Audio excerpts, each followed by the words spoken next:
Hi everyone, in this lecture we are going to be doing a brief overview of the resources panel and the test explorer.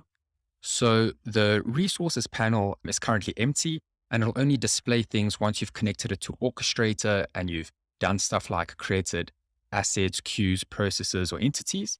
And once that's connected and created, you'll be able to view them over here and you'll be able to also drag them into your design panel and it'll wrap them in the relevant activities.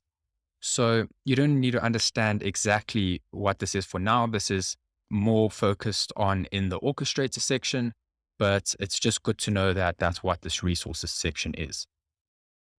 Then lastly, we have this text explorer, and this is used for test automation. Goes hand in hand with this test manager at the top here, or when you are creating a test automation project. So we're not going to be focusing too much on this, but as I mentioned early on in the course, I'll just repeat what test automation is. It's used by companies who have developed a system that could be something like a web application or a desktop application or an API or a green screen legacy system. It could be absolutely anything. And you want to test whether or not it's functioning correctly. You can create test cases and you can view whether they passed or failed using this test explorer.